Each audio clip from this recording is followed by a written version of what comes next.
I need to keep myself alive, but I don't need to kiss you. Hey, we can make it tonight, baby, that's just fine.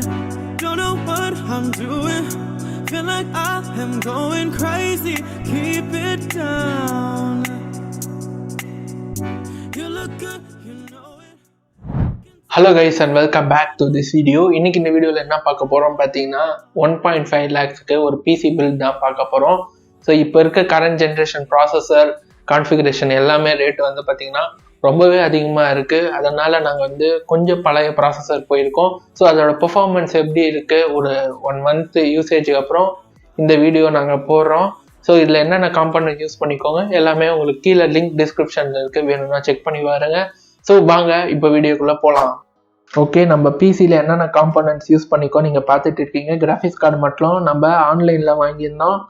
So local வெண்டாரில் நமக்கு compare பண்ணும்போது ஆன்லைனில் பெட்டராக இருந்தது. So ஒவ்வொரு காம்பனண்ட்டும் நம்ம ஆன்லைனில் research பண்ணி பெஸ்ட்டானதாக பார்த்து 1.5Lக்கு வாங்கியிருக்கோம். ஸோ மேக்ஸ் அவுட் பெர்ஃபார்மன்ஸ் இதுலேருந்து நம்ம எதிர்பார்த்து யூஸ் பண்ணுறோம். ஸோ ப்ராசஸர் வந்து பார்த்தீங்கன்னா AMDலேருந்து Ryzen 9 7900X 35,000 நம்ம பர்ச்சேஸ் பண்ணியிருக்கோம். மதர் போர்டு வந்து MSI Pro B850 wifi mother board 20,000 நமக்கு கிடச்சிது. ஸோ இந்த மதர் போர்டில் 3 NVMe சப்போர்ட் நமக்கு கிடைக்குது. ஸோ ரைட் சைடில் இருக்கிறது பார்த்தீங்கன்னா வைஃபை ஆண்டனா கொடுத்துருக்காங்க. ஸோ ப்ராசஸரை அன்பேக் பண்ணலாம். ஸோ இந்த ப்ராசஸர் 12 core 24 thread வருது. மெயினாக இதில் L3 கேஷ் கொடுத்துருக்கறனால நமக்கு எடிட்டிங் பர்ஃபார்மன்ஸ் டிராஸ்டிக்காக நமக்கு இம்ப்ரூவ்மெண்ட் கிடைக்கும். ஸோ நீங்கள் டைம்லைன் பர்ஃபார்மன்ஸாக இருந்தாலும் அவுட்புட் எடுக்கிறதா இருந்தாலும் உங்களுக்கு லேக் கண்டிப்பாக இந்த ப்ராசஸர்லேருந்து வராது. ஸோ ப்ராசஸரை இப்போ நம்ம மதர் போர்டோட கனெக்ட் பண்ணிக்கலாம்.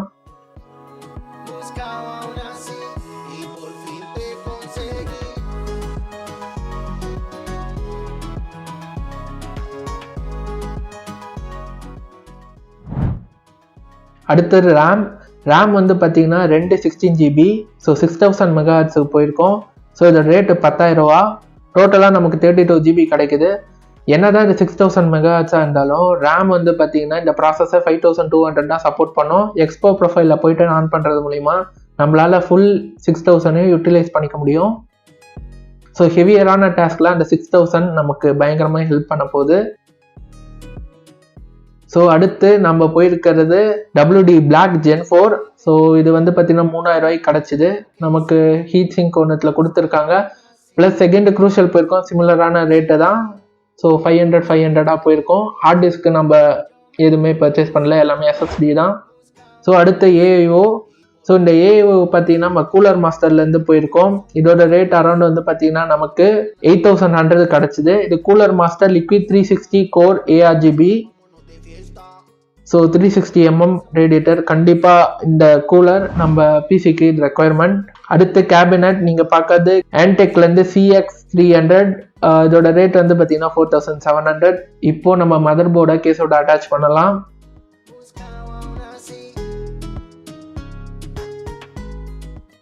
அடுத்தது இதை பவர் பண்ணுறதுக்கு PSU 850 கோல்டு சீரீஸ் நம்ம போயிருக்கோம் MSIலேருந்து. ஸோ இதோட ரேட் வந்து பார்த்தீங்கன்னா நமக்கு 9000 கிடச்சிது. இது ஃபுல்லி மாடுலர் டைப், நல்ல ஒரு PSU கோல்டு ரேட்டட். ஸோ இது நம்மளுக்கு ஃபியூச்சர் அப்கிரேட்ஸுக்கும் இந்த PSU சப்போர்ட் பண்ணும். ஸோ ஃபைனலாக நம்மளோட ராக்ஸ்டார் ஜொட்டாக்லேருந்து G4 RTX 5060 Ti. இது ஒரு 16GB VRAM இருக்கக்கூடிய ஒரு கிராஃபிக்ஸ் கார்டு. ஸோ இப்போ தான் இந்த கிராஃபிக்ஸ் கார்டு வந்திருக்கு. ரே ரேசிங் எல்லாமே லேட்டஸ்ட் ஜென்ல இதை யூஸ் பண்ணியிருக்காங்க. ஸோ இதனையும் நம்ம ஃபைனலாக மாட்டியாச்சு. ஒயரிங் ஒர்க் இப்போ தான் போயிட்டு இருக்கு. இதை ஆன் பண்ணி எல்லாம் ஸ்டார்ட் பண்ண பிறகு பார்த்தீங்கன்னா நமக்கு இப்படி தான் இருக்குது பிசியோட லுக்.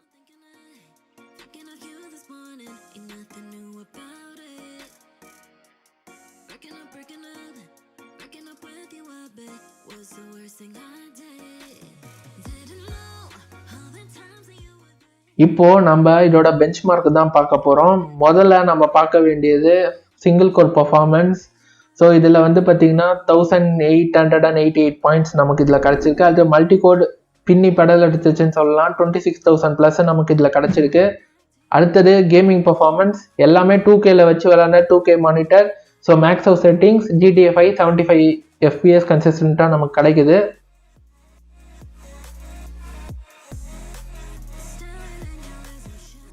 அடுத்தது ஹார்வர்ட் லெகசி.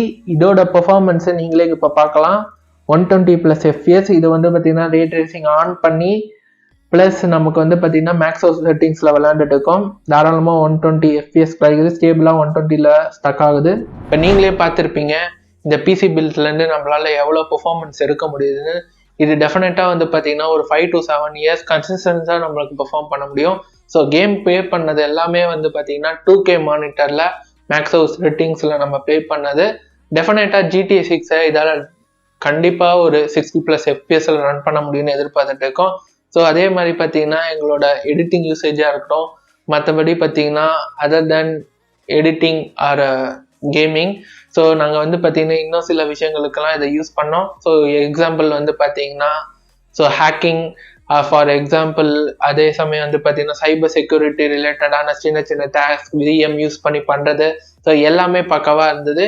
ஸோ இந்த கான்ஃபிகரேஷன் பார்த்தீங்கன்னா வெல் ரிசர்ச் அண்ட் பார்த்தீங்கன்னா கரெக்டான காம்பனன்ட்ஸ் யூஸ் பண்ணியிருக்கோம். ஸோ பெஞ்ச் மார்க்கும் நமக்கு பார்த்தீங்கன்னா எக்ஸாக்டாக பாப்புலராக என்ன இருக்கோ அதே தான் நம்மளுக்கு கிடைச்சிருக்கு. ஸோ இந்த வீடியோவில் நிறைய விஷயங்கள் தெரிஞ்சிருப்பீங்க, புரிஞ்சிருப்பீங்கன்னு நினைக்கிறேன். ஸோ மறந்துடாமல் நம்ம சேனல் VBasis சப்ஸ்கிரைப் பண்ணிக்கோங்க. இதே மாதிரி ஒரு இன்ட்ரெஸ்டிங்கான வீடியோவில் வந்து நான் உங்களை பார்க்குறேன். பாய்.